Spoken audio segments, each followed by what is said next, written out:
Hello friends, ये है हमारी इतिहास विषय की आज के टारगेट की दूसरे नंबर की क्लास। इसके पहले हम आज के टारगेट में राजनीति की क्लास कर चुके हैं और आज के जो इतिहास विषय के अंतर्गत है वो हम मौर्योत्तर काल जो है उसके भाग 2 के रूप में जो है इसके 10 महत्वपूर्ण प्रश्न देखेंगे जो परीक्षा की दृष्टि से अति महत्वपूर्ण होंगे। याद रखिएगा, सभी प्रश्न जो है परीक्षा में आए हुए हैं और आप जानते हैं कि जो चीज़ एक जगह के लिए महत्वपूर्ण होती है वही जो है दूसरी जगह के लिए भी महत्वपूर्ण होती है। ठीक है, तो एक परीक्षा में अगर कोई प्रश्न पूछा जा रहा है तो वही परीक्षा में ना सही लेकिन दूसरी परीक्षा में जरूर आने की संभावना है। तो ये प्रश्न चाहे वो आप किसी भी जीएस एग्जाम की तैयारी कर रहे हो या फिर किसी पीसीएस एग्जाम की या आईएएस एग्जाम की, सभी के लिए इंपॉर्टेंट है। सभी प्रश्न प्रीवियस ईयर से लिए गए हैं, याद रखिएगा। तो देखते हैं, मौर्योत्तर काल में हम 2 प्रकार के राजवंश पढ़ते हैं, देशी और विदेशी उत्तराधिकारी। इसकी पहले भाग में भी हमने 10 क्वेश्चन देखे हुए थे। अब देखते हैं ये दूसरा। एक रिक्वेस्ट है, यदि आप जो चाहते हैं कि इनकी जो क्या की जाए, प्रैक्टिस की जाए उन क्वेश्चन की, क्योंकि सफलता का आधार जो होता है अभ्यास ही होता है और अभ्यास यदि करना चाहते हैं तो आपको मिलेगा डिस्क्रिप्शन बॉक्स में लिंक और वहाँ पर जो है डेली 8:30 पर क्या होता है, टेस्ट होता है। आप जरूर जुड़िएगा, वहाँ पर दे लीजिएगा।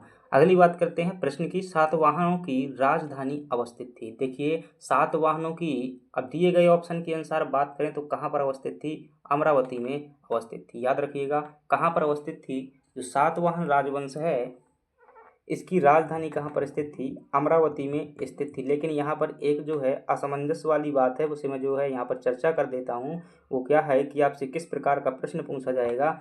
अगर आपसे ऐसा पूछता है, अब यहाँ पर देखिए एक राजधानी इनकी प्रतिष्ठान भी थी, प्रतिष्ठान, और ये पड़ता है महाराष्ट्र में। कहाँ पर पड़ता है? महाराष्ट्र में। और ये अमरावती कहाँ पर पड़ता है? आंध्र प्रदेश में।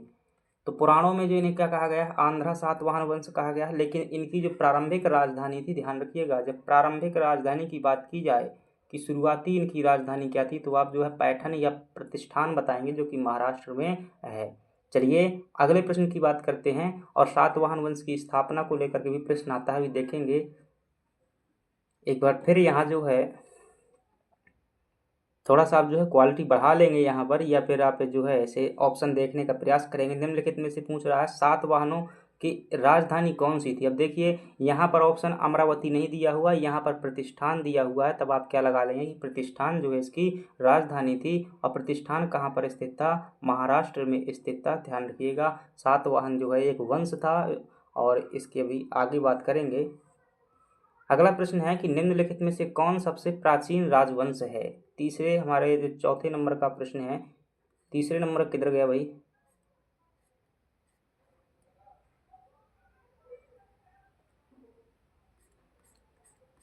चलिए खैर देखते हैं।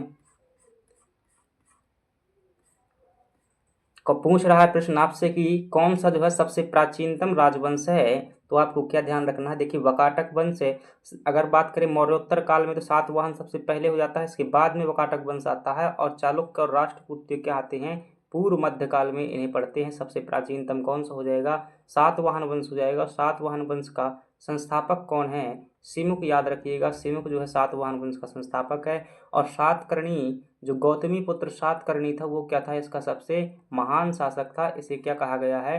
जो नासिक शिलालेख है उसमें जो है एकमात्र या अद्वितीय ब्राह्मण कहा गया है बाल श्री गौतमी के नासिक शिलालेख में। अगले प्रश्न की बात करते हैं और अगला प्रश्न है, निम्नलिखित राजाओं में से कौन जैन धर्म का संरक्षक था? तो दिए गए ऑप्शन में अगर बात करें तो अशोक किसका संरक्षक था? ये बौद्ध धर्म का संरक्षक था। हर्ष भी बौद्ध धर्म का संरक्षक था।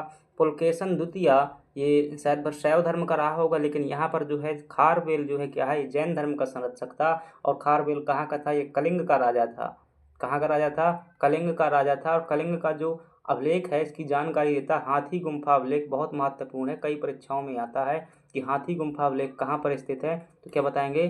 कलिंग, जो कि कहाँ पर पड़ता है? उड़ीसा राज्य में वर्तमान में पड़ता है। जो सातवाहन वंश है अभी देखेंगे, थोड़ा क्वेश्चन बताने हैं फैक्ट।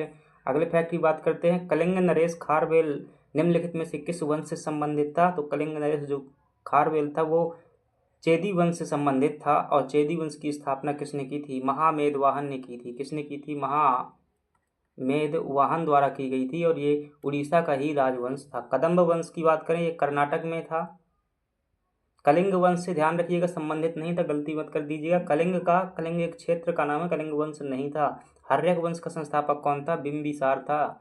अगले प्रश्न की बात करते हैं और अगला प्रश्न है, निम्नलिखित राजाओं में से किसका जैन धर्म के प्रति भारी झुकाव था? अब देखेंगे यहाँ पर दशरथ तो जो रहता है मौर्य काल का है, ये बौद्ध धर्म से संबंधित है।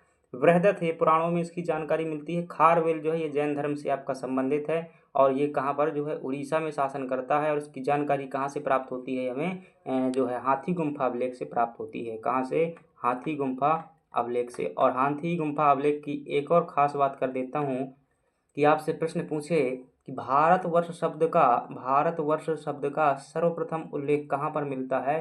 तो इसी मिलता है हाथी गुम्फा में। हाथी गुम्फा में ही तंसुली नहर के निर्माण की जानकारी मिलती है, जो कि किसने बनवाई थी? नंद वंश के शासक जो है महापद्म नंद थे, उनके द्वारा बनवाई गई थी। अगले प्रश्न की बात करते हैं और अगला प्रश्न है हमारे पास 7 नंबर का प्रश्न, कण्व वंश का संस्थापक कौन था? तो देखिए कण्व वंश की बात करते हैं तो ये शुंग वंश के बाद में आता है। सबसे पहले कौन रहते हैं मगध में? मौर्य रहते हैं। और मौर्यों का अंत किसके द्वारा? शुंगों द्वारा किया जाता है। और शुंग वंश का शासक देवभूति रहता है, उसकी हत्या किसके द्वारा की जाती है? आपके वासुदेव कण्व द्वारा कर दी जाती है। किसके द्वारा? वासुदेव कण्व द्वारा। और इसने एक नया वंश स्थापित किया था, इसका नाम था कण्व वंश। कण्व इस प्रकार से होगा, कण्व वंश। और ये MPPSC में 2 मार्कर में भी पूछा जा चुका है। विंध्य शक्ति की बात करें, किस वंश का संस्थापक था? ये वकाटक वंश का संस्थापक था। और शिमुक जो है आपका किसका था? सातवाहन वंश का संस्थापक था। और सुशर्मन जो है यह आपका कण्व वंश का अंतिम शासक था।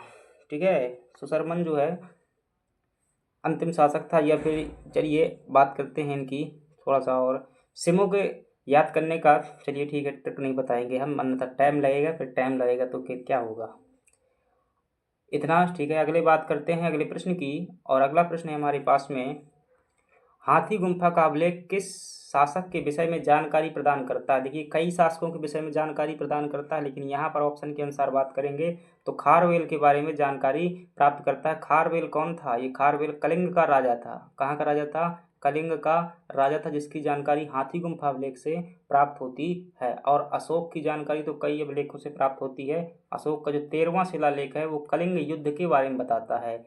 और हर्षवर्धन कौन था? ये एकमात्र अंतिम हिंदू सम्राट था प्राचीन काल का। कनिष्क के समय पर क्या हुई थी? चौथी बौद्ध संगीति हुई थी। तो इसी प्रकार से आपको रिवीजन करना है।